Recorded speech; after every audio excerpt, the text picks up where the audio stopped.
the technical problems.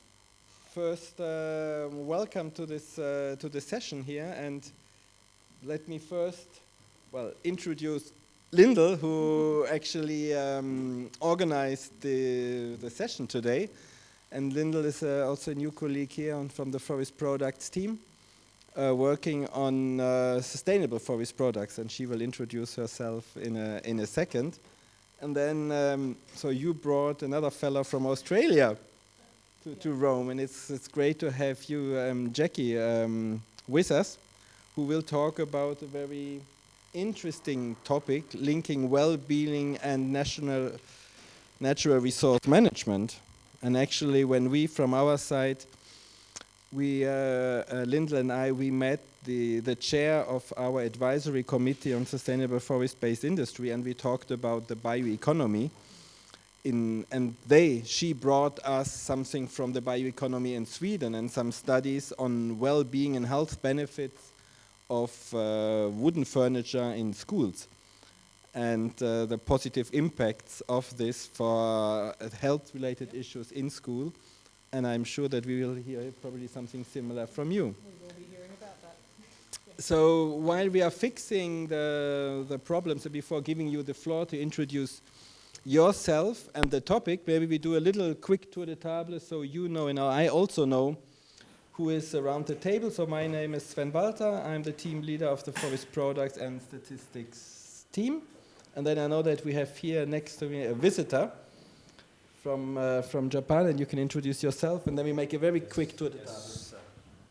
My name is Shingo Shibata. Actually, I'm currently staying in University of Padova, and originally from Sophia University, Tokyo. I'm staying in Padova for 3 months and then go to UK. I'm on sabbatical, actually. And my major interest is payment for ecosystem service, PES, and particularly related to recreational tourism. Now with forest products. Thank you. Good morning. Hi, I'm Svea Senesi, and I'm working for the Forest and Farm Facility here in the Forestry Department. Hi, my name is Marta Gruka. I'm Forestry Officer in the Social Forestry team, and I'm really interested in the topic of well-being and forests and health and human health. Yeah. Good morning. I'm Jean-Claude Ngingiri. I'm Forestry Officer, working with the Social Forestry team. Good morning, I'm Fida Haddad, Dryland Forestry Officer. Morning, Julia Muir. I work on non-wood forest products. I'm Chado Sring. I'm with the Forest Governance and Economics team. I work on institutions and economics.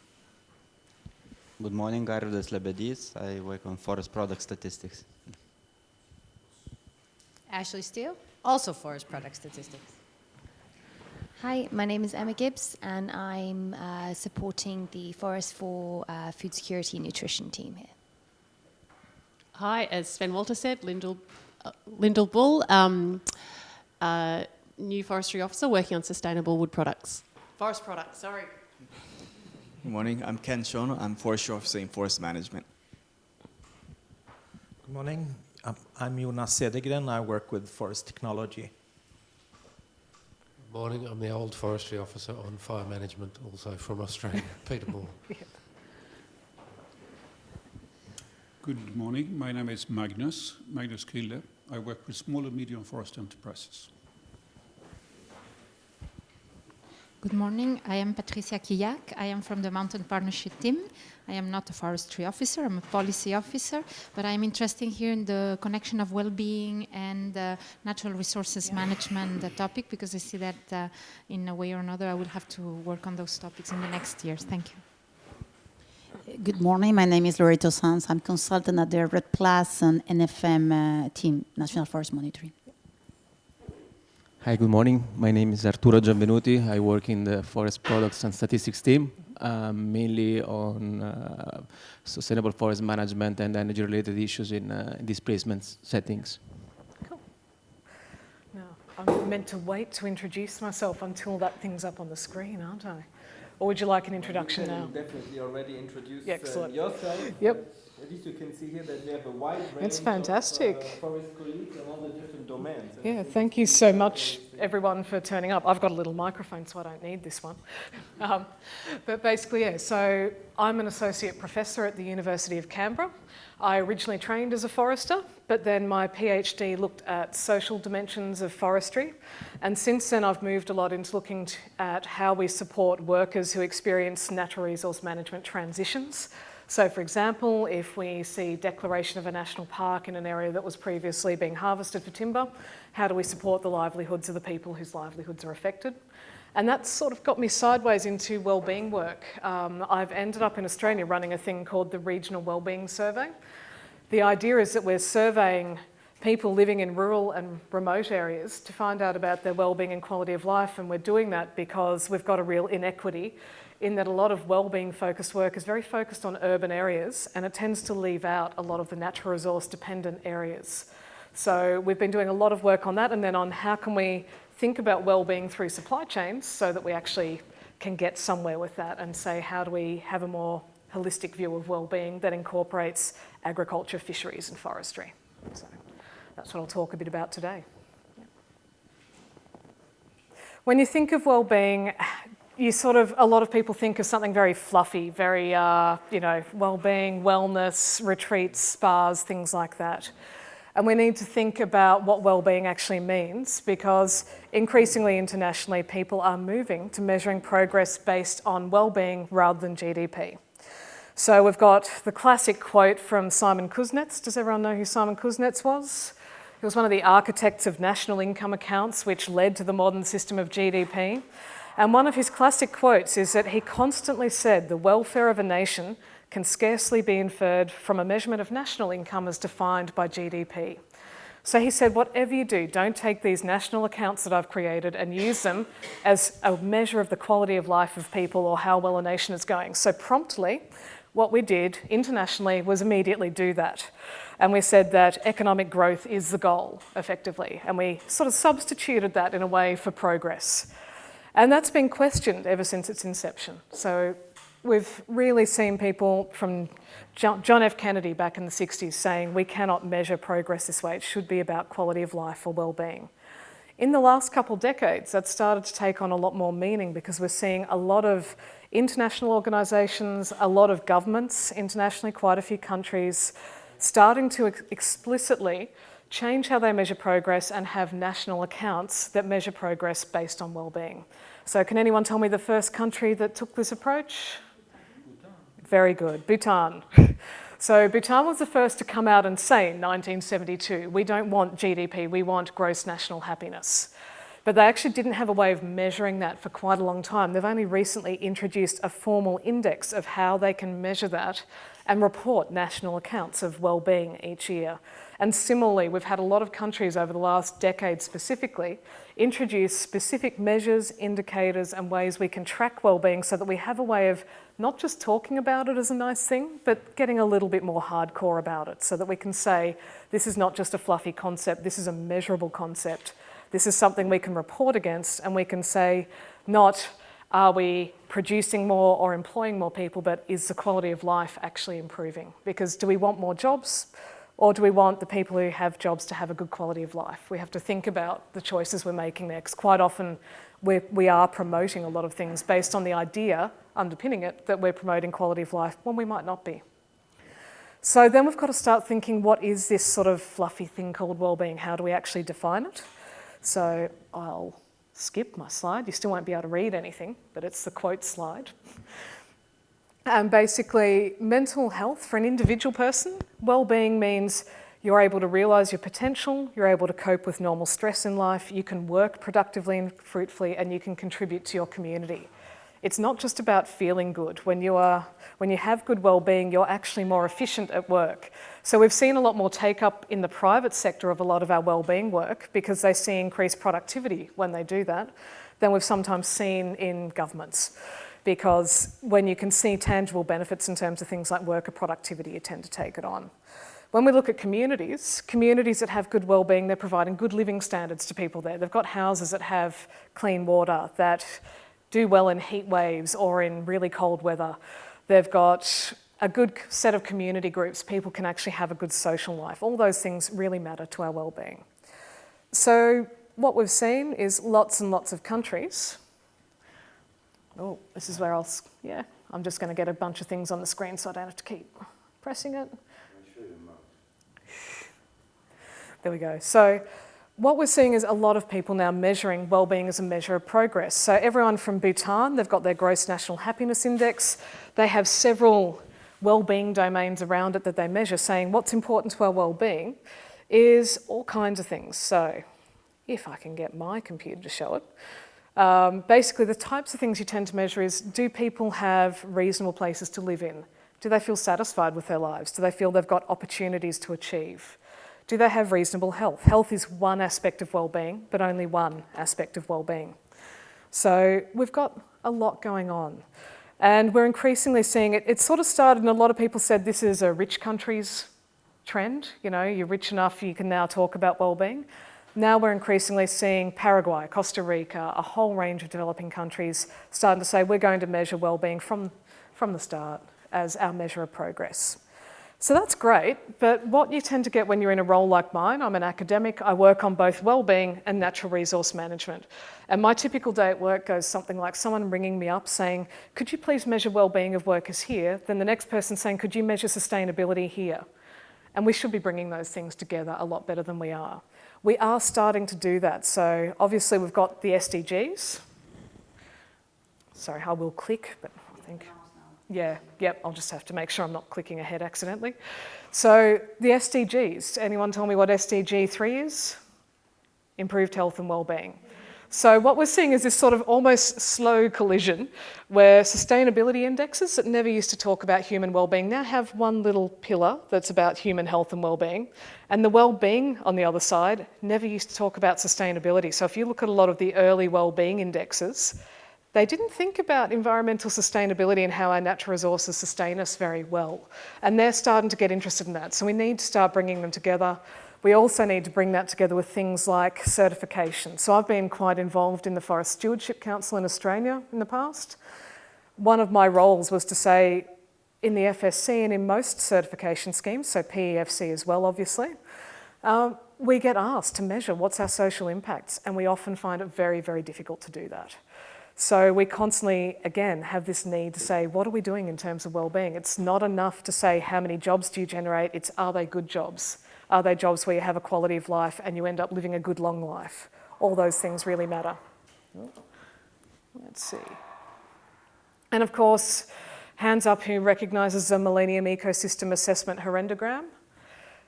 It was a wonderful diagram which said, how do natural resources support human wellbeing? So we've had all these strands of things coming together, but it's very hard to figure out how to use it in your day-to-day life. So how many of you have sort of had this situation where you want to talk about wellbeing, but it's very hard to think, how do we actually do that in a way that's meaningful?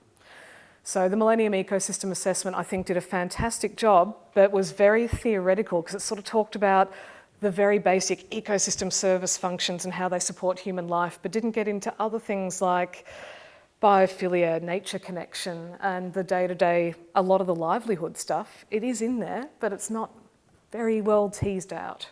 And that's because they were doing a start to what's a very big process. Similarly, Montreal Process indicators. The Montreal Process says we should measure resilience of forest-dependent communities and says this indicator is about wellbeing, livelihoods and subsistence. So we've got one indicator to cover all of that. It's a big area to cover in one out of about 40 indicators on social and economic things. All right, am I on the right one? Possibly. There we go, I'll go one more. There. Yeah, I think it's easier if I do that. So, wellbeing's gone from nice to have to being a bottom line essential. We can make a case for wellbeing now because we can say people who've got a good quality of life, we know they're more productive at work, we know that they are happier, we know that we get a whole range of benefits out of it above and beyond just the fact that it's a good thing to do. And what we're getting from that is that a lot of industries are saying we have to protect and grow wellbeing, and quite often they're looking at that at only one point in their supply chain. And that can lead to some perverse outcomes. So that's what I'll talk a little bit about today, is what does it mean to have a more holistic view of what wellbeing actually is. So how do we measure our wellbeing impacts along a supply chain? How do we actually figure out what trade-offs we've got when we're making a decision? Is it is a net wellbeing impact positive? Is that even the right way to think about it? Because quite frankly, often it shouldn't be. How do we think about that? And I'll give a few examples as we go. Okay. Who here has read Sadhu Nambiar's latest paper in forest? Is it Forest Ecology and Management? I think it was. So he's put out a bit of a challenging paper in September, and he has said that in the forest sector, we have to really start questioning ourselves. And he's arguing that things like payments for ecosystem services, things like REDD+, are actually maintaining people in poverty, not maintaining a good quality of life and well-being. Now, I'm not necessarily agreeing with that contention, but I do think that contention is a valid one to raise and one that we need to be able to answer. And I think at the moment we find it very difficult to answer that because we are not tracking very well the wellbeing impacts of a lot of the projects and programs we're putting in place. So that's the position I come from, is that I wouldn't actually say I'd know anything about the wellbeing impacts. I've seen some great studies, some individual things, but we need to do more than that. We do need to be tracking. And especially when internationally, the OECD, the UN's got their Global Happiness Report. Any of you do you do World Happiness Day here and big celebrations for it at the FAO? I know that other sectors, parts of the UN do, because we get involved in Australia, and World Happiness Day is quite important, March 20th, for those who don't know. And they release the Global Happiness Report. So we're seeing this happening at this overarching level. We've just got to bring it back down to how can we show that what we're doing in specific industries is actually working well. So what's it look like to be in a supply chain? This is a picture of the forestry supply chain. And when we think about wellbeing along the supply chain, you've actually got to start thinking, what does that mean? So we start at the left-hand side with forest users. So not just locals, but also visitors. We've got people who are depending on forests for subsistence, for food, fuel and water. Believe it or not, we often sort of tend to say developed versus developing countries are different there, but my work in Australia, I'm regularly working with people who say, I really need access to that forest for firewood. I really need access to that forest because it provides my water supply. So this isn't a developing country divide thing here. This is actually valid everywhere. And then we've got lots of people saying, I need to do cultural activities in the forest. So for me, I do a lot of studies working with Aboriginal people. Part of their wellbeing depends on being able to care for country in forest areas. So how do we maintain access for that when we at the same time have a lot of people who are demanding to use forests for recreation and for nature connection? So we've got these competing demands on people who are needing forests for their wellbeing needs in different ways. Some for subsistence, some for food, fuel and water, others to maintain spiritual and cultural connections, others to do recreation, others to do logging and get a livelihood. And we are seeing clashes out of those quite often. So that's a real challenge. Then we move into the formal forest industry part of it, and we've got forest workers. And we need to start thinking, how do we affect the wellbeing of forestry workers? Well, when we think about physical safety, accidents, yeah, very important. Are we actually maintaining a safe lifestyle? In a lot of countries, our issue now is not that people are dying from in-work accidents in the forest industry, it's that they're getting sedentary lifestyle diseases because they sit all day in front of machinery, or they're getting some of the ergonomic problems that we were talking about before. So then we move from workers into timber communities. And with timber communities, is the forest industry safe? Is, log trucks on roads is a really big issue. How many accidents are there? Are we safe on roads? How many jobs is the forest industry providing the local community? Are forest industry people friendly in their local communities? Are they contributing to local community groups? Becomes a very big issue. Is the forest industry a good neighbour? Is it taking care of fire risk, water, amenity to make sure the community is a great place to live? And then we go from there in the supply chain through to consumers. And that's where we have to think about product safety. Do we have any volatile emissions coming out of composite wood products? Are we making sure we've got safe products? And also, are we providing products that improve wellbeing? So I'm going to talk about all of those. Do you think we'll get through it in the next 20 or so minutes? Should be fine. Okay, so I'm going to start at the forest floor and talk about, because what my team does is a range of studies. So I run a team of 8 researchers at the moment, And we do a range of studies on the connection between natural resources and well-being from, if you like, the forest floor, or in some cases for us, the fisheries. We do a lot of work in fisheries and agriculture, and I'd be happy to chat more about those other sides, but I think I will focus mostly on forestry today, given the very forestry theme of the room. So we tend to start at the resource level. So the first thing we tend to see is this issue of nature connection.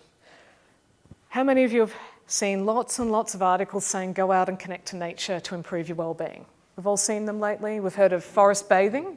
Japan leads the way with having forest bathing as a medical treatment for improving well-being.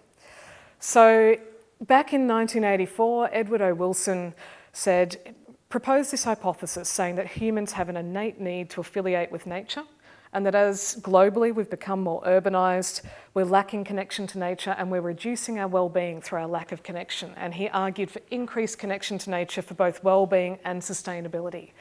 A lot of people forget that other part, but he actually argued that the only way we were going to get good care for the planet's resources was by reconnecting people to nature, which would both improve their well-being in his view and have positive effects on human health.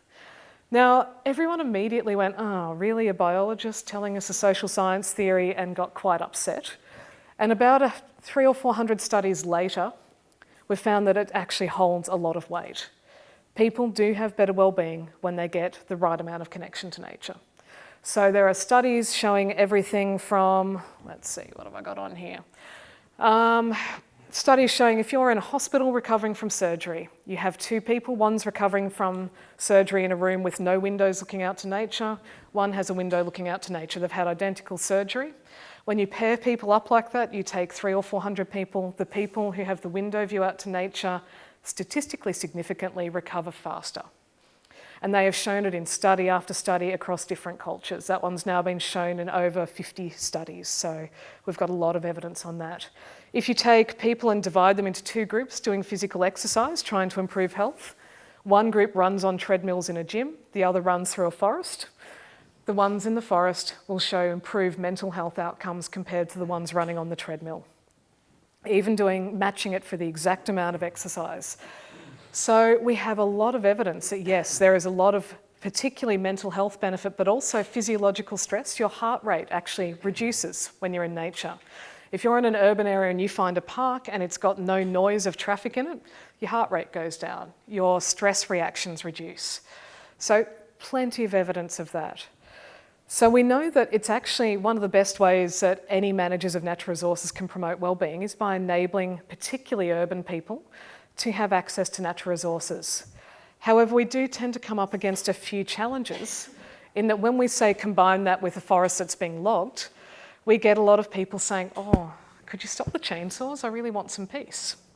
So we start to see some clashes with industrial uses, and those industrial uses of forests also have important wellbeing benefits, which we can tend to forget if we're not careful. So the challenge we tend to get in forests, we're seeing in lots of countries this clash, if you like, between subsistence users of forests, people who are doing their cultural practice, people who want to do more and more recreational use and tourism, and harvesting of timber. So we need to think, how do we measure the benefits of that? Because quite often we are getting pressure to go towards the types of uses of forests where we can measure an economic value quite easily. So I know a lot of organisations have done a really good job of pushing back against some of that and putting values on things like subsistence use, but it is still a challenge. And particularly in the tourism industry, there's a lot of pressure to go to very large-scale tourism where you can measure a lot of dollar benefit. So yeah, we are getting this challenge. And I guess I'd put it like this, that we've got to question whether the biophilia movement is increasing the well-being of the rich at the expense of livelihoods of the poor. And that's a challenge we're not really facing up to very well internationally at the moment. Because on the one hand, promoting sustainable tourism, promoting wellness, it can be absolutely fantastic if you make sure it's done in a way that improves livelihoods of locals. But if you don't do it well, it can be terrible. So I was really lucky last week. I was at an OECD international meeting on wellbeing and measuring wellbeing, and the Costa Ricans were there. And they have done a brilliant job of this. So who's been to Costa Rica? Many people? Yep. They have an entire tourism strategy that's based on promoting wellness tourism. So, you know, when I said spas and fluffy stuff, their entire tourism strategy is based on that fluffy stuff and is getting them a lot of economic benefit. But from the very start, they actually said, let's do it in a way that's positive for our local communities, and let's measure that and actually make sure we're getting evidence that we're doing it right. And they've just started doing that in their tourism regions. So on this slide, you can't see it very well, but it's got this beautiful quote from the Costa Rica tourism website saying that in Costa Rica, you can experience innovative relaxation techniques like body wraps in volcanic mud, coffee, tropical fruits and chocolate are used to moisturize your skin, hydrotherapy, hot springs. Wouldn't you love to be there? And they say these are wellness features typical of Costa Rica. This is where you should come to be a tourist. This is where you come for your well-being. And what they don't say is that behind it all, they've had a very specific strategy of saying we will only have small to medium-sized enterprises that benefit local people, that we will make sure we plug a lot of the profits from tourism back into improving education, livelihoods and quality of medical care in local communities. But they never had a way of measuring it. And they really struggled with that because they felt what they were doing was really good. They've been doing this for 20 years. But they couldn't actually, hand on heart, say we've got the hard quantitative data to show we're doing it well. So then they decided at a national level they'd measure the well-being of Costa Ricans using this, what's called the Social Progress Index. It's one of many well-being indexes. And the tourism industry thought, well, let's take that and actually show what we're doing with tourism. So we'll look at how Costa Ricans are going in general. Then we'll look in our tourism hotspots and see if we're actually maintaining the well-being of communities there and use the same measures and be able to have a look at it. And what they found, and I've got links in the presentation to it, skip this next one, was that in general, their tourism model is positive for local resident well-being. So what you tend to get, there's been a few studies done in a lot of other countries, particularly developing countries who are trying to promote tourism, showing a loss of well-being in tourism areas for the local residents. That is a real risk. In Costa Rica, it's the opposite. They're getting an increase in well-being. They're seeing improved education opportunities, better incomes, more safety, which is unusual in some of the tourist areas compared to other countries. So they're actually seeing a model that's working, and they haven't decreased necessarily their natural resource industries to achieve that. So rather than saying we're going to have conservation versus logging, they've tried to maintain both and have that as an active part of their tourism. So it's a really good example of where they're able to come out, and there's a link to a report in the presentation, and they're able to actually say, hand on heart, here's the quantitative average level of well-being of different groups, and here's how our strategy is working with how we're managing our natural resources. And then they're able to go to an OECD meeting and to donors and to say, this is working, help us by actually funding more of this so that we can do more. So we're getting an increasing interest from a lot of international donors in demonstrating quality of life and well-being benefits. So we're seeing a lot of interest in that.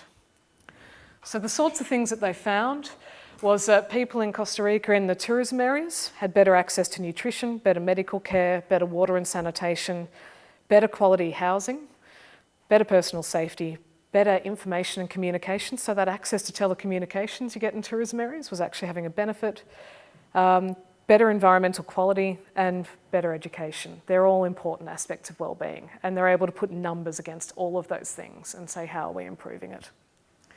So at the forest floor, we need to start thinking about doing that. So rather than just sort of saying we've got X number of tourists, the real measure of the benefit of your tourism industry is the well-being of the people living there.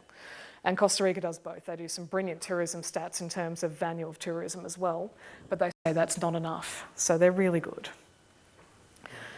Then we have to start going through the supply chain. So I've talked about people on the visiting forests so far. What about when we get into the forest industry? People harvesting timber and people processing timber. So that's where we need to start thinking about how dangerous is it to work in the forest industry? And the reality is the forest industry remains one of the more dangerous industries to work in worldwide in terms of accidents. Although, correct, would you agree? Yes. Yep, excellent. I'm just looking at the statistics person who actually knows all the worldwide statistics far better than I do. But what we tend to see where we do have statistics, in a lot of countries we don't have good accident recording, we tend to see higher rates of severe accidents in the forest industry, particularly in log sawmilling and timber dressing. A lot of pulp mills are quite good. They've got good technology, good processes in place. It's more the log sawmills and also to some extent on the forest floor when we're harvesting. Depends how automated the harvesting is. Where we've got really automated harvesting, we shift from having a lot of accidents to having a lot of lifestyle diseases from people sitting in the cabin of a harvesting machine all day. So we need to think, what do we want the well-being of forest industry workers to look like? Should there be goals? Should there be targets set saying we want to be an industry, or globally, this should be an industry that has some of the best well-being? And how do we go beyond accidents? Because even when you look at accidents, it's hard to get good data. So just as an example, when you have a look, and here's that, see, I do like your report, see it's there. I've been using the FAO's report on accident reporting and analysis in forestry a lot and recommending it to a lot of people because it's one of the best summaries of both what's out there and what the challenges are of actually building a safety culture in forestry and how to go about it. So I think it's a huge step forward doing that because that's what we need to be doing. But we really are struggling in that when we're promoting smallholder forestry, we don't have any idea what the accident rates are for smallholders in most countries because they're not being employed by a company. We're getting a lot more independent small contracting businesses. We're not necessarily tracking accidents there. So we have some really big gaps in knowledge and we are fundamentally changing the employment structure of forest industries worldwide, but we are not tracking how the health and well-being is going. So it's great, I can tell you how many people have had accidents in pulp and paper mills in Australia, but I can't tell you how many small forest growers in Australia have had an accident on their farm because we have absolutely no tracking of that. And that's a common situation in a lot of countries. So when we're starting to say worldwide we need to get more smallholders involved in forestry, we need to be able to make the well-being argument and we need to be able to say we're able to take care of safety. So we need things like guides to improving safety and avoiding accidents, and we need to even go further than that. So, you know, being a well-being researcher, I say, accidents is just one part of 100 things for well-being you should look at. It's also a very important one, by the way. But we also need to look at the overall well-being of workers because study after study shows us that people who do well in terms of their mental health are people who have meaningful work that they can enjoy and they feel they're achieving something with. So we need to be measuring that as well. So, and quite often it's not once you've got a base level of income that provides your basic needs, it's that meaningfulness of your work that actually contributes to your well-being. Below the point where you don't have enough income, you need more income. So just to be very clear, I'm not saying income doesn't matter. Income matters massively up to a point. But we are increasingly worldwide getting to a point where many people are beyond that point and they need meaningful work. So how much meaningful work are we providing people? How do people working in the forest industry compare to this very bright graph here, which is from the World Happiness Report?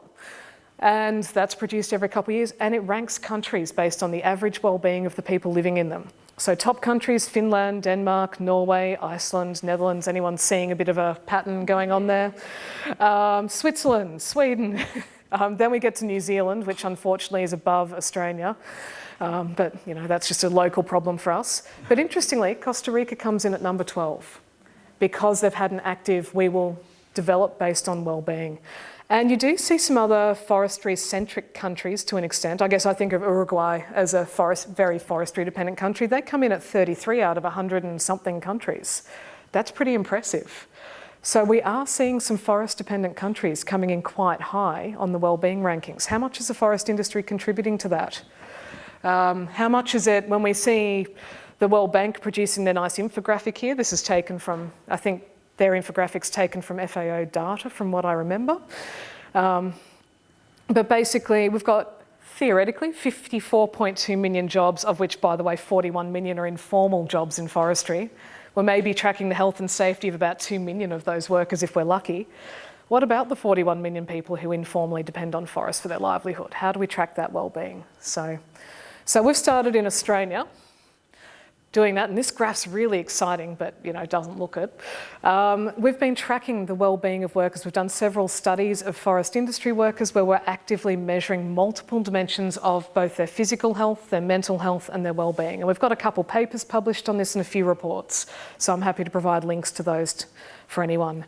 And what we've been finding is that in different parts of the industry, we've got very different well-being. So one of the key findings we have is that our wood and paper processing workers have much lower well-being than people who are employed in forest harvesting.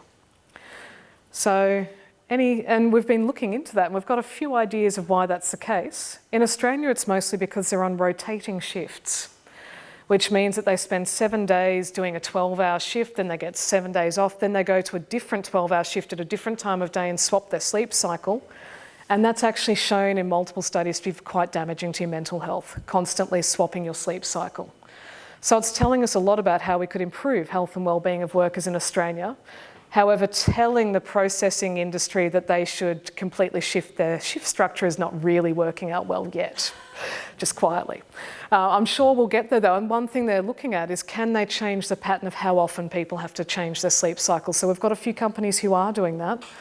And the other thing we found is the wood and paper processing workers, because of their shift structures, couldn't go out and join local sports teams because they'd miss half the games. They often were missing seeing their kids doing school events, you know, being able to volunteer at schools, joining community groups, volunteering, and that was actually meaning they couldn't contribute as much to community wellbeing. And that has actually been something that people have responded to quite a lot. So we're working a lot on how we can improve the ability of forest industry workers to contribute to the wellbeing of the broader community, both for their own health and safety, because when we're more socially connected, we're happier, we're less likely to get a mental illness, and also for the well-being of that community, because if you've got an industry in that community that you never see because the workers are all on rotating shifts, you find that they're sort of the outsider industry and they tend to get attacked a lot. So if we want to improve the image of forestry, we need to provide a way for industry workers to actually be part of the community. Yeah. Just to add what you say, let's say, when you have an industry where you have this kind of shifts, you can work, like I'm sitting next to Mark here. Yeah. We can work on the same machine, but we have different shifts, so we never meet. Yeah, exactly, yeah. And that's, for humans, that's actually not okay for our mental health. It's incredibly damaging to mental health to do that, unless you compensate for it with things like get-togethers where you get to meet each other socially, or ways that you can actually contribute to the community. So we look at that, and that's one thing. And it was interesting that what we also found was that those same workers had pretty good incomes, but their well-being was so much lower because of the shift work. So, and it wasn't just the shift work, they do have reasonably high rates of accidents, but when we did, a lot of the work we did suggests that that rotating shift work is one of the key contributors to it. And we've been looking into other things. So for example, in Australia, we often get a lot of debate about should we promote harvesting of timber or tourism, because there's unfortunately this very naive assumption you can't have both in the same place, which we know is wrong, but we still get the debate. And so we start looking at what's the quality of forest industry jobs versus tourism jobs. And we find forest industry jobs in Australia pay higher incomes, they're more likely to be full-time, they're more likely to be secure. The tourism jobs are more likely to be part-time, low-paid, poor conditions. So we can start saying, what do we actually want from a wellbeing perspective? Which one provides a better quality of life? And quite often in Australia, the forest industry jobs would provide a better quality of life. Ideally, you want both industries operating there and you want to improve the quality of the tourism jobs, but that's a bit of a pipe dream. Okay, then we go on to positive communities. So I've already talked a bit about this, but when you think about a community you want to live in, what do you think about? Because quite often we sort of talk about the jobs an industry contributes, but when you talk to the residents of that community and say, what do you want from that community? Yeah, they want a job, but they want the community to be safe. They want it to be affordable to live in. They want to have nice, friendly people around. They want to have safe water to drink and to be healthy. They want shops to spend in. They want nice community groups. They want it to be attractive. They want roads they can drive on. They want a nice reputation. So jobs are just one of many things that is how a community provides well-being. And we have a problem in natural resource industries that we quite often focus on saying the forest industry or fishing or agriculture is important because it provides jobs. Now that's a problem when what's happening to the number of jobs in every natural resource industry over time? It's declining. So should we really be hanging our reputation of natural resource industries on how many jobs we provide? Probably a really bad idea, because as productivity and efficiency go up, there will continue to be an overall net decline in jobs in most primary industries. In the forest industry, this is just an example from Australia showing employment from 2001, 2006, 2011, 2016. The whole point is it's going downwards. And that's despite, in the same time, an increase in the volume of wood products produced, increase in the area of plantations. So it's not that the industry is declining. The industry has not declined in that time. The industry has expanded, the employment has declined.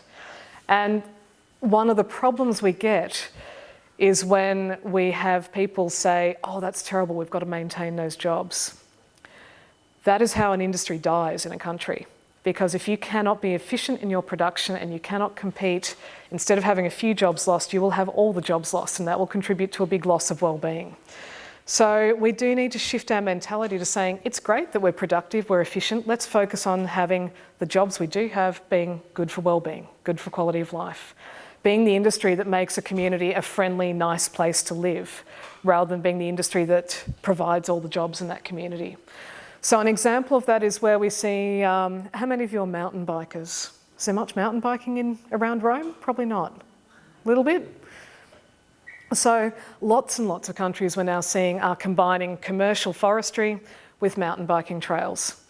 And they're doing that partly because that way it's not about the forest industry providing the jobs, it's providing a platform for a range of jobs in a range of industries through both having commercial harvesting and having mountain bike trails that support tourism industries, that support food and wine trails. So that's the way we can start thinking about quality of life and well-being and natural resource management that maintains a traditional industry but doesn't rely on it or sort of artificially try and inflate the jobs in it, which we often get. I think I've covered all of that. Oh, actually, one thing I would say on that too is quite often forestry and fisheries are the outsider industries. And we are seeing, particularly in fisheries, a lot of pressure to reduce commercial fishing to allow recreational fishers to have more of the resource. It's quite easy to be, when you're the outsider industry, for people to sort of shut you down, to put it bluntly. And we do, if we have an industry that instead is seen as one that's contributing positively to community friendliness, we've got less risk of that happening. So we do, in Australia, some of the things we've identified that need to happen more is better work between people who manage forests and the neighbouring agricultural landholders. So, fun story, we were out surveying people and we were asking people who had a farming property or a rural residential property next to a plantation, how do you find your plantation neighbours? And what we found was that most of the men who lived next door said, oh yeah, they consult me before they do things. And all of the women said, no, they don't consult me before they put chemicals on the plantation. So we went back to the plantation managers and said, what are you doing? Who do you talk to? And they said, oh, we talk to the farmer, that's the man. We're like, no, you should be talking to the women who are also the farmer, who are also living next door and who feel like you're not talking to them at all and you're just going out onto the property doing things and not getting to them. And they said, well, surely the husband would be telling his wife stuff. And I'm like, in what world do we think that's going to happen all the time? So we've started actually having active policies of making sure there's gender neutral communication because we were actually seeing a big divide where the negative reputation of forestry was being driven by women feeling that the people employed in the forest industry didn't talk to them before doing activities on the forestry land they were living nearby. Those are active things we can do to improve wellbeing because now there's actually better consultation. We're seeing better outcomes happening with that, hopefully. We'll be surveying them again, all those women, in a couple of years to find out if they're happier. So, and if the husbands are starting to talk to them as well. So, very important. Oh, well, we actually measure social connection on the land. So I do a lot of farmer surveys as well. And one of the things we actually look at is the communication between farm managers. So we actually can measure it, believe it or not. And a successful farming family is one where there's communication amongst them all. So we've been doing a lot of work saying how is the forest industry viewed in local communities as an industry. I have similar data for fishing and for agriculture, but I won't show it today. And we do things like this top one. Yellow means that you're viewed really nicely for something. Orange, you're sort of viewed neutrally. Red, badly. So the top one says local employment. Out of, it was about 6,000 people. No, 2,000 people for this one. 76% said forest industry is great for local employment. That is not what's driving a negative reputation for forestry in Australia, where forestry can have a negative reputation in communities. What we found was it was concerns about the impacts of log trucks on roads that was driving concerns about the forest industry and concerns about impacts on attractiveness of the local landscape. So by doing these sorts of studies, we're finding out where do we need to make a difference so that the industry can be viewed more positively at a local level. How am I going on time? Oh, excellent. We'll have a chance for a chat. So that's good. I'll skip that one, skip that one, skip that one. Who wants to talk a bit more about biophilia? Where are we up to there? Okay, so we need to improve neighbour relations, we need to improve road impacts, we found in Australia that people in local communities weren't aware that the forest industry had a major role in reducing the risk of bushfires or wildfires. There was just a complete lack of awareness of how much firefighting the industry did. So improving awareness of that actually helps, because then we can get things happening like that. But we then need to also think about this endpoint, and here's where I'm going to go back into biophilia, the consumers of wood and timber products. What's the well-being like of end users of timber products? Because how many people worldwide live in cities and spend most of their time indoors versus outdoors? We now have around 85% of the world's population who spend the majority of their time indoors. In most urbanised countries, people who are living in major cities are typically spending less than an hour of their time outdoors each day. Now, one of the major products that they're using indoors is timber. So we have to start thinking, how do we think about well-being at this end of the supply chain? So I've gone from the forest floor through making stuff, trying to protect well-being of workers, to the communities that depend on the industry. Let's think about the entire world that uses wood products. How do we think about well-being at that end of the supply chain? First thing that probably comes to mind for most of you is product safety. We want to make sure wood products are safe, and that's really important, but we're getting really pretty good at that. So then we need to think, what else does wood do? So the question becomes, do wood products support positive psychological well-being when present in the workplace or the home? So I'm going to take you through a story about a piece of Australian research that's been done. It's one of the first in the world to do this. It was funded by Forest and Wood Products Australia. A lot of the work I've been talking about from Australia was also funded by that group. And this work was undertaken by a group called Pollinate, who found that everyone talks about biophilia and people liking to connect to nature, but no one had actually done much study looking at what that actually meant for people using wood products. So there was surprisingly little. There's been some really good Japanese studies showing that people who go into a room that's got mostly more timber in it versus more concrete and plastic and artificial products have lower blood pressure. They've done really well at showing some positive physiological effects of being in a room with a lot of timber. There's been a few Scandinavian studies, and they've done well at showing that up to a point, having a lot of timber in the room seems to be associated with better moods, but that's a little bit different to full-on well-being, where you want to say my quality of life is better. So they decided to look at this in the workplace. And the reason they did that was twofold. Basically, every dollar you invest in worker wellbeing, you typically get about a $5.80 return in terms of improved worker productivity, reduced absenteeism, reduced insurance and compensation costs. Multiple studies show that. So we have to think, how do we improve the wellbeing of workers? We spend a lot of our waking hours in our workplaces as adults, so it's actually a place we need to improve wellbeing. When we look at this, this is showing results of a survey that found that 35% of Australians who work indoors aren't satisfied with their work. 28% of them took unplanned leave in the last year despite being fit for work. This is a question on a survey. We say, did you take some time off even though you could have gone to work? And 28% of people say, yeah, I did that. And there's probably actually a larger number that do it, because there'd be quite a few who did it but didn't want to say so on a survey.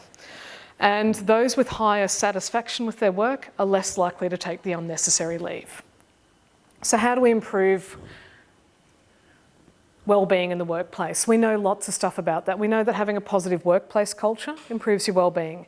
Having meaningful work improves your well-being. There's nothing worse than doing a job where you feel like you're not making a difference. Having a safe workplace where you're not going to get injured. Having good conditions, pay in hours. But interestingly, we haven't focused as much internationally on the workplace environment and how the structure of the room you're sitting in and the actual physical environment you're in affects your health and your well-being. So that's what this study really looked at. So I've got the same slide here about biophilia. We've been through that before. Now we're going to talk about, I talked about it before in the outdoor world, how getting outdoors is good for your well-being and biophilic connection. Biophilia just means love of nature. But basically then, we can take it indoors and say, because we're hearing a lot about biophilic design. How do we design buildings that connect to nature? And for biophilic design, when we looked into the evidence on biophilic design, we found that for indoor offices, we knew that having access to natural light improves your well-being, improves concentration, improves productivity. So even just having a window like this one out here, it's actually very positive. Having a view to nature has a very positive impact on your well-being, your productivity, what we call your attention restoration, being able to take a break, refresh yourself looking at nature and come back in.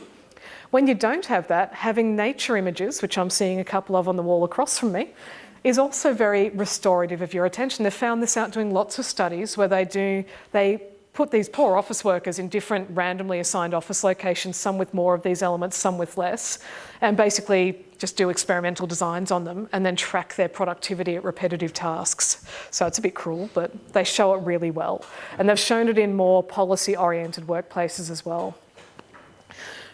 Plants, is the indoor plant craze here as well? Worldwide, we're seeing this craze towards indoor plants being a very big thing. There's not as much evidence that live indoor plants are good for your well-being as for some of the other things. For some people who are allergic to moulds in the soils, they can actually be quite bad for your health. And unfortunately, it seems that plastic indoor plants are almost as good for your well-being as real indoor plants, which is just one of the saddest things that I've ever seen. So when you go to your hardware store and they've got plastic plants, there's a reason for that. It makes people feel good, but it's just terrible. So it's one of the most awful things. But we're also seeing that one little plant on a windowsill that's half dead does not actually improve your well-being. Just quite.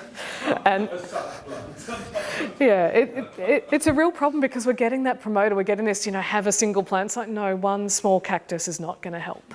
But a lot of them, in a concerted way through a building, does help. So it's about scale and size and how you coordinate it. And also what sort of plants you like.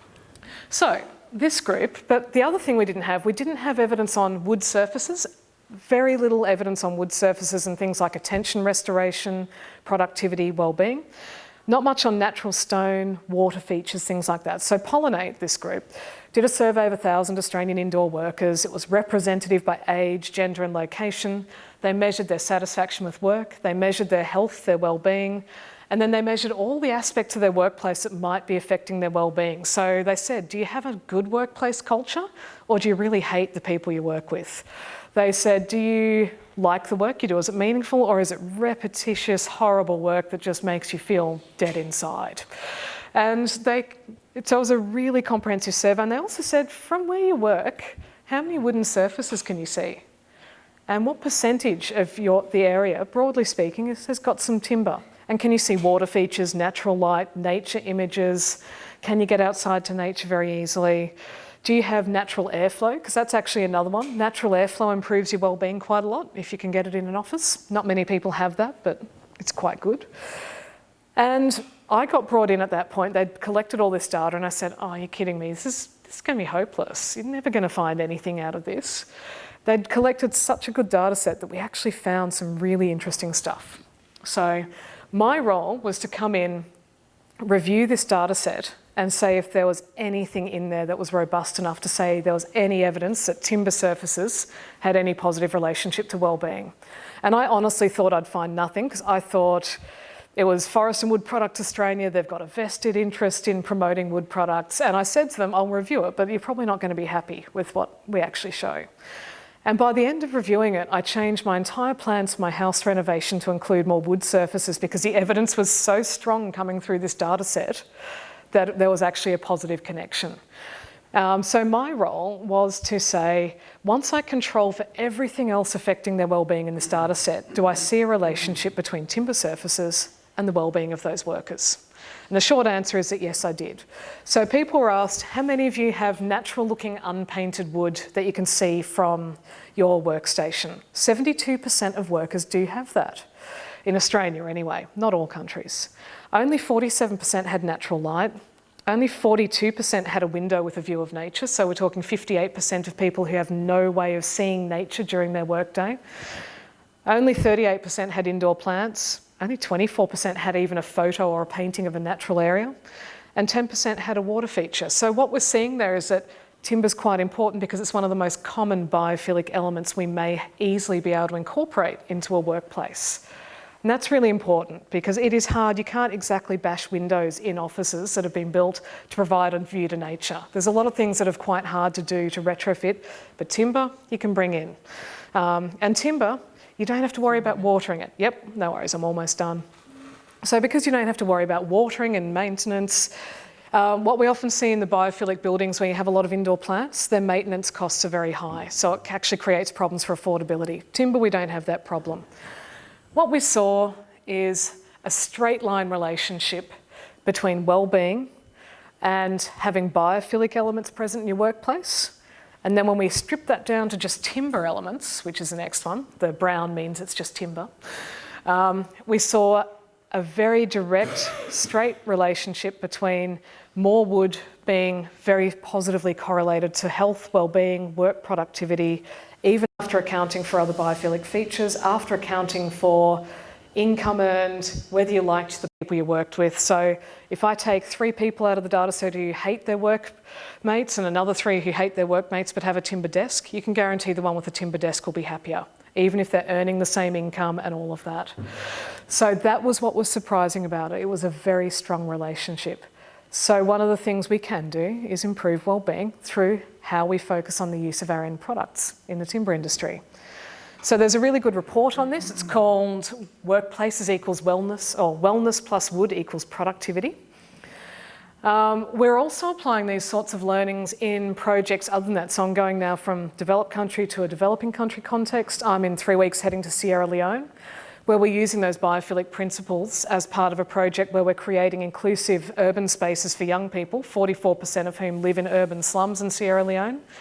And one of the biggest things they asked for when we did our original survey there was we want places in our cities where we can see plants, nice things, feel like there's a healthy environment. So we're actually about to work on actively designing a series of inclusive places for building networks, education, training, reading skills, which will actually have biophilic elements designed into them in Sierra Leone.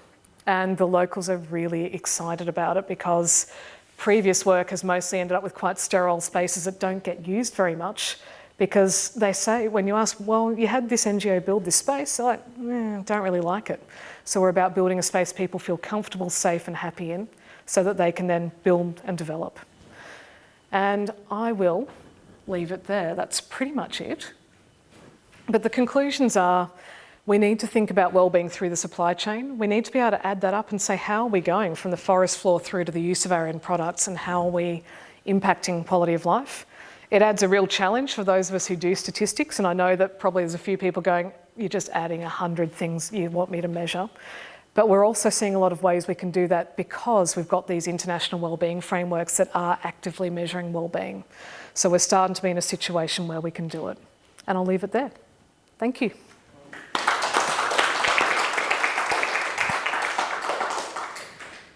Thank you very much, and I think that was brilliant and an eye-opener, at least from my side. And I think actually we did not need so much the presentation because you presented it so well, and I think it will be a pleasure for us afterwards. Yeah, we didn't even need the pictures. It's and fine. to digest it. Yep. And when you sit here, we basically better do not watch out of the window there, but rather look here into the room. Yep. But since we have still 15 minutes left and looking here at our colleagues, working on all these different topics, I'm wondering on the statistics people how to include these indicators in the forest products yearbook. Colleagues working it's so easy. on the farm facility on the mountains. Or Arturo working on displaced people, where well-being is maybe differently defined. But how does what you are saying, and which comes in particular from an Australian perspective, can be then used and applied from our context, looking at the developed and the developing countries? Yeah, absolutely. And, some ideas from your side, some questions, comments would be appreciated. So maybe we give, because it's recorded, we give it around. Excellent. And ideas especially for me. So, Well, then I will jump in because I was just at a conference last week in Greece, in Crete, in the region of mountains, the Psiloritis Mountains, and it was about sustainable tourism. Yep. And definitely one thing is that we lack data. We lack a lot of data. And the thing about these mountains, there was a network of emblematic mountains, I call them so, because they are mountains close to the coast that don't benefit from the tourism income that you see from away, but you really don't go there. So they stay in the coast and they don't go in the mountains. And what they have been trying to do is to create products in order to attract tourism. One of the attractions, of course, is the well-being tourism, and how can we target them? So it would be very interesting. I was thinking now, for example, how we can, you have been talking a lot about Costa Rica, and how the Costa Rica example can be an example for these mountains around the Mediterranean, and how to attract well-being tourists, because it's also the one who's not so interested in seasonality. They can come in October, in November, in December, and it would be very nice to talk also with you, maybe privately, about how you say that there are people doing collecting this information, but who are they? Because we had a lecture, a Skype lecture from two experts, one from University of Surrey, an expert on sustainable marketing, sustainability marketing, and another was a consultant on sustainable tourism. And they were definitely talking about strategies, you need tourism strategies, but these are complex, and who is collecting the data, who is processing the data, and how do you use this data in order to create a strategy. So it is not easy. One thing is to have the information, to have the statistics. Here we have the people who do it, but for even people outside of big industries, who can collect the data? Yes, that would be my question, yes. Yeah, and I think one thing is we are getting into a space where it's becoming a bit easier to collect a lot of data in some ways. So I know we have the same issue in tourism in Australia, and we've had to set up specific tourism research agencies to collect statistics, because the national sets of statistics don't let you even see how many people are employed in tourism. But what's been handy is, because of the advent of internet surveys and being able to actually get tourism businesses, it costs 1/10 what it used to survey tourism businesses. So you can start setting up cheaper ways of collecting data. We still have the challenges of, I'm sure everyone knows the feeling of endless cuts to budgets and demands to produce twice as much data. So we still face that problem, but we do have some opportunities, I think, where if we learn from, for example, most European countries, the OECD is producing data on overall well-being. So you can then say, well, we'll replicate some of those questions in the tourism industry to track how we're going. But a lot of it starts with, in your tourism strategy, saying, what do we want to achieve? Because if you start by saying, I want a lot of jobs, then you need to measure jobs. If you start by saying, I want improved well-being and quality of life, you need to measure something very different. So a lot of it starts at that strategy level of saying, what's the goal, and then thinking, how can we get there with measurement?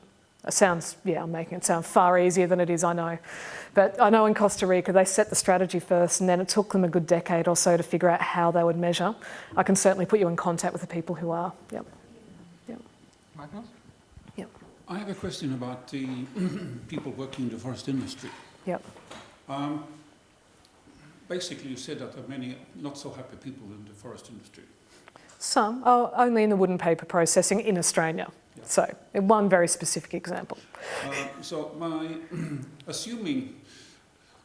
My base position is that forest industries are good, in the sense that they produce something that is sustainably produced, and the forest industry itself is sustainable, and it's much better than many other similar products made out of other materials.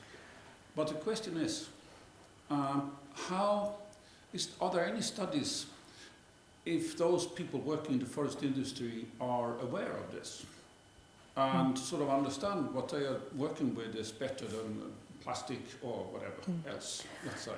And if so, that reflects how happy they are. It's a really good question, and it actually is something I should have probably mentioned. One of the things we found with the wood and paper processing workers is they felt less connection to the forests.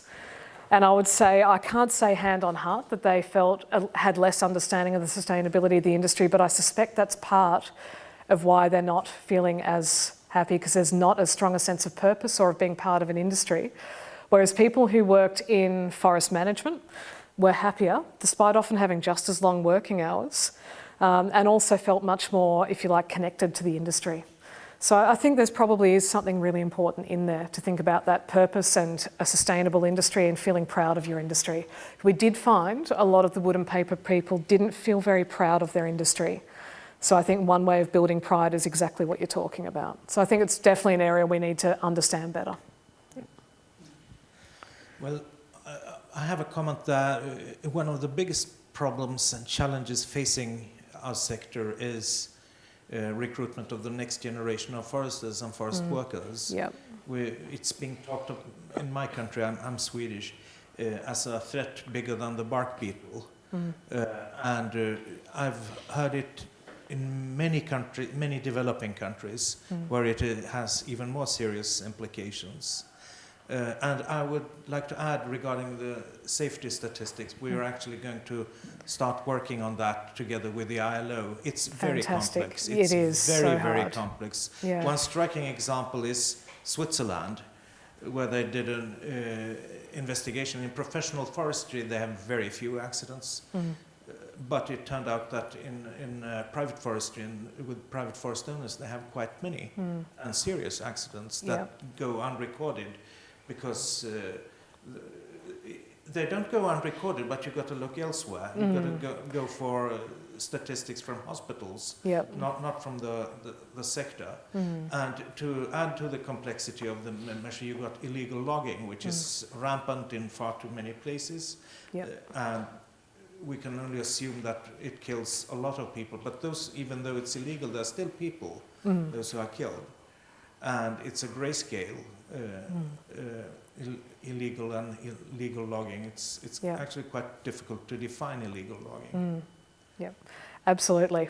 Yeah, and it's fantastic to hear that there's investment happening in it, because it's such a challenging area. Just defining what's a forestry accident is really challenging.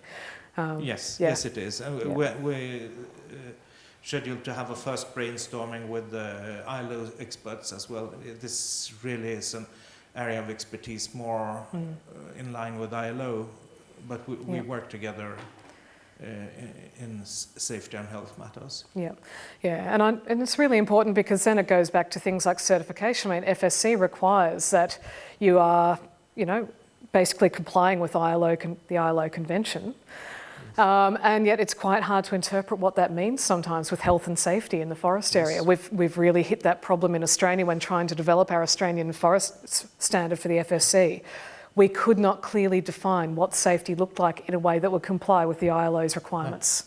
And it's a weakness. It's a weakness with many certifying bodies that they get their ecology right, but they don't get the human aspects. We had one of the directors of FAO made a classical statement in 1978, is that forestry is not about trees, it's about people. It's Jack Westerby, Yeah, Jack Westerby. No, he did. We have an annual Westerby lecture at the Australian National University in Canberra, where we honour Westerby and his focus on forest for people. So, But we are still struggling with making that a reality. I think we all recognise that need to understand that forests and people go together. But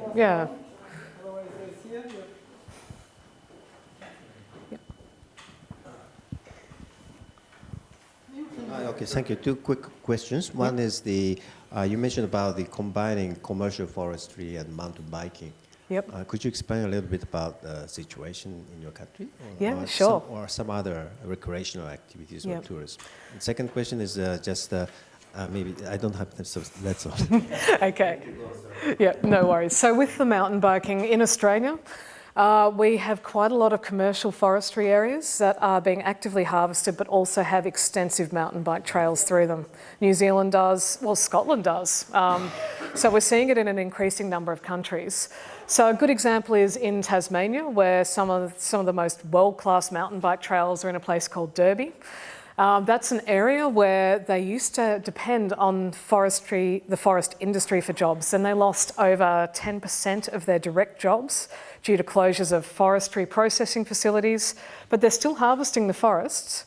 So they've built a network of mountain bike trails. They will shut down some of the trails when forests are harvested, but then they'll either build an alternative trail or they can use the harvesting as an opportunity to build a new trail on a different route so that you actually get variety for the mountain bikers. They've held international mountain bike championships there in the middle of a forest that's used for harvesting. And they're worldwide lauded as one of the best ones, and yet you can also go quite a short distance and see commercial forestry happening. So it's a really good example of trying to make sure we can integrate those two things instead of viewing them as having to be separate. So instead of saying we'll reserve this forest for mountain biking, it was we'll have it as a working forest and we'll have it for mountain biking. And so far it's working really well. There are debates when harvesting happens in the forest, but they've done a really good job of having good communication with mountain bike trails. Near where I live in Canberra, similar situation, pine plantations.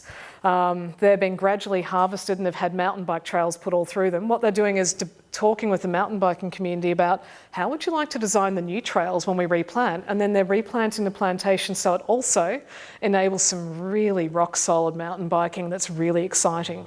So yes, they're reformatting their planting a bit, they're thinking about where their fire breaks go so that it also serves a mountain biking purpose. So it's a really nice example of how we can do that, and it's generating a lot of jobs and a lot of fun. So, sorry, I mountain bike, so yeah. Thank you very much. Yep. No, thank you very much for the questions and also again for your presentation and your answers. Michael said that the forest industry per se is good and that the forest industry should be proud in a certain way.